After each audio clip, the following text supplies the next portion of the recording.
Welcome to Less Than 12 Parsecs, the fastest Star Wars podcast in the galaxy. Now here's your host, Tim McMahon. We are in complete control of the planet now. Good. Hey, it's Tim, and it's Friday! Friday, that means it's time for the weekly news recap and roundup here on Less Than 12 Parsecs. This is where I give you all the headlines that grabbed my attention this week, and then a quick thought or opinion. In-depth analysis and gripping discussion, it is not. This is Less Than 12 Parsecs, the fastest Star Wars podcast in the galaxy. We don't have time for that.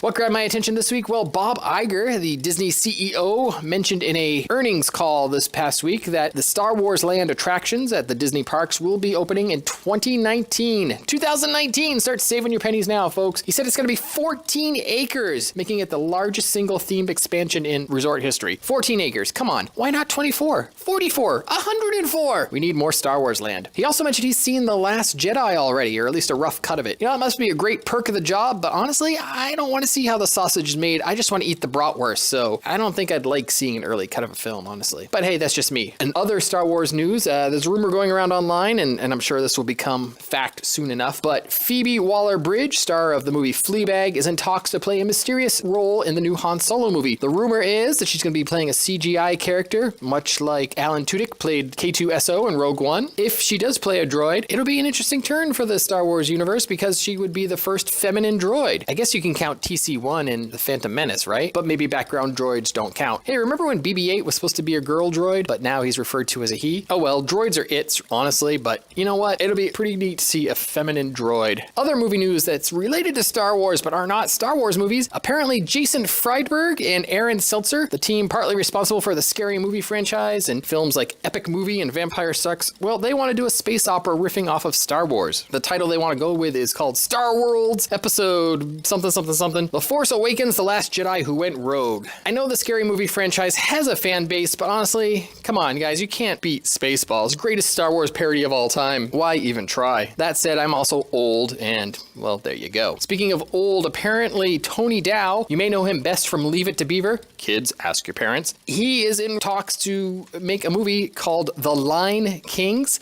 about people lining up for a Star Wars film. I haven't heard much about this, but it kind of puts me in mind of like a Fanboys type film. I just hope it goes above portraying the fans as the stereotype basement dwelling nerds and all that sort of thing, but still, I don't know. It could be interesting. We'll see. And for full disclosure, I wasn't that big of a fan of Fanboys, so forgive me. More Star Wars movie news, well, movie award news. Apparently, Star Wars is up for 6 nominations in the Nickelodeon's Kids' Choice Awards, which happens on March 11th. Favorite movie, Rogue One. Favorite actress, Felicity Jones. Favorite villain, Spencer Wildling as Darth Vader. Favorite butt kicker, Felicity Jones. Favorite squad, the gang from Rogue One. And favorite video game, Lego Star Wars The Force Awakens. Rogue One is also up for 9 Empire Awards. I'm not going to list those ones for you, though. In comic book news, Marvel Comics announced a new crossover event coming up in the Star Wars comics called the Screaming Citadel. Apparently this is going to be a storyline with a touch of gothic horror. What's great about Star Wars is it can really go in all directions. Horror in Star Wars is something we haven't seen in a while. At least not since those zombie Star Wars novels a few years back. The Screaming Citadel will have a one-shot and then it will cross over between the Star Wars line and the Dr. Aphra line. And I'm sure Alan Voivod and myself will cover all of this pretty soon on the Expanded Comicverse podcast. And finally, another thing coming up in the future is the fact that Clone Wars is leaving Netflix in March. That means there'll be no more legal way to stream any canon Star Wars films, cartoons, TV shows, or anything after next month. Other than new episodes of Rebels. Folks, these movies are still on disc, DVD, and Blu-ray, so you can go out and get them and have them in your own home collection. I see so many people online whining and complaining about this, but come on, physical media has not gone away yet. Well, that's it for this week. It really seems like there wasn't that much out there, but hey, these are the headlines that grabbed my attention. Is there anything I missed that you thought was interesting? Let me know. Email me at 12parsekspodcast@gmail.com or connect with me on any of my social media accounts. All the links can be found on the website, 12parsekspodcast.com.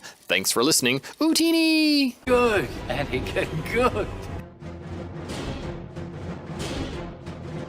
You've been listening to Less Than 12 Parsecs, the fastest Star Wars podcast in the galaxy, part of the expanded Fandomverse network of shows. For links and show notes, visit our website, 12parsekpodcast.com. Follow Less Than 12 Parsecs on Twitter at 12parpod, on Instagram at 12parsekspodcast, on Tumblr at 12parsekspodcast, and find us on Facebook as well. And please let us know what you think. Email us at 12parsekspodcast@gmail.com.